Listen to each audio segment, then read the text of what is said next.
වංශකබල් ගන්නවා කියලා. අහලා නැහැ. වංශකබල් ගන්නවා ගහලා නැද? ඒ කියන්නේ අර ලොකු පවුල් වල මිනිස්සු කැමති නෑ බං පොඩි පවුල් වල එක්ක සම්බන්ධකම් පවත්වන්න. ඈ? ඔය පොඩි පවුල් වල පවත්වන්න බැරි නිසා උන් කියනවා මේ ගඟේ කපල දැම්මත් දෙන්නේ නැහැ තොට. දෙන්නේ නැහැ. තොට දෙන්නේ නැහැ. අපේ නම්බුව විනාසයි බලවට දුන්නා. ඔහොම කරලා වෙලා දැන් ඉතින් මේ නෝනා කෙනෙකුයි මහත්තයෙකුයි ඉන්නවා. ඒගොල්ලන්ට බැලුවා දැන් බැඳලා අවුරුදු ගාණක් වෙනවා ළමෙක් නැහැ. ළමෙක් නැති නිසා දැන් ඉතින් මේගොල්ලෝ තීරණය කළා සුරතල් බල් පැටියෙක් හදන්න. සුරතල් බල් පැටියෙක්. දැන් මේගොල්ලෝ ඉතින් බල් පැටියෙක් ගේන්න ගියාට පස්සේ එතන හිටියේ බැල්ලි පැටියෙක්. ඉතින් බැල්ලි පැටියෙක් ගෙනල්ලා ඉතින් දුව වගේ පුදුම ආදරයෙන් හදන්නේ.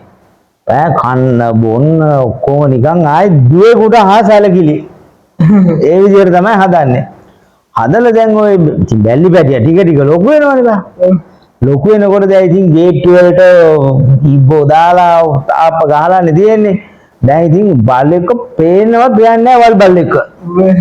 දැන් ඉතින් ඔහොම ඉන්න ගමන් දැන් බල්ලෝමනේ බං. කොහොම හැදුවත් බල්ලෝමයි. ගෙනල්ලා හැදුවත් රට බල්ලා වුණත් බල්ලාමනේ. දැන් ඉතින් ඔහොම ඉන්න ගමන් දැන් මේගොල්ලන්ගේ කාලය හරියාගෙන යනකොට දැන් ඉතින් වල් බල්ලන්ට වදේ වෙනවනේ බං.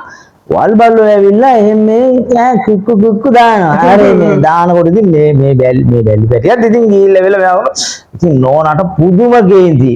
මේ වල් බල්ලෝ ඇවිල්ලා මේ අපේ බැල්ලිත් එක්ක ඉතින් බැල්ලිටත් බැනලා මේවා කළා යනවා ගෙට කියලා වෙලා දාලා දොරවල් වහලා අර මේ තියලා ඉතින් ඔහොම සීන් එක යනවා. හැබැයි වල් බල්ලා අරින්නේ නැහැ වැඩේ.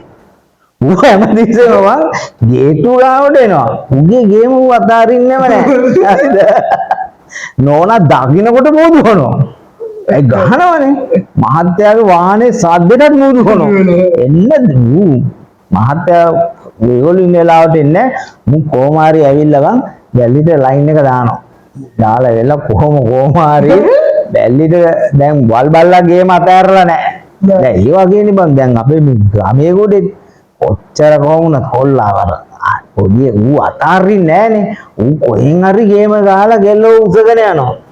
ඒ වගේ දැන් ඉතින් මෙයා කල්ලා දැන් ඉතින් මර බල්ලට බයිනවා වල් බල්ලෝ ගියේ මේ බල්ලා ඇවිල්ලා හැමදාම මේක උට ගහන්න ඕන අර මේ කියලා බල්ලා ඉතින් ඕම වෙලා දැන් කොහොම හරි බං මේ නෝනට බං ගේට්ටුව අහන්න අමතක වුණා. අමතක වුණාට පස්සේ බල්ලා යන්නේ බැලි ගියා. බැල්ලිගේ එළියට පැන්න විතරයි බල්ලා එක සෙට් වුණා. සෙට් වුණාට දැන් නෝනට මාරයා නැගලා. දැන් ගාමරප පොල්ලත් පොල්ලෙන් දාමලා ගහලා තෝ කොච්චර කොහමද බල්ලෝමයි කියලා නැගලා කේන්ති ගියේ පාර දැන් වෙමුඩනවා මේ ගෑණිව. දැන් ඉතින් කරන්න දෙයක් නැහනේ. දැන් ඉතින් අරුන් දෙන්න සෙට් වෙලා.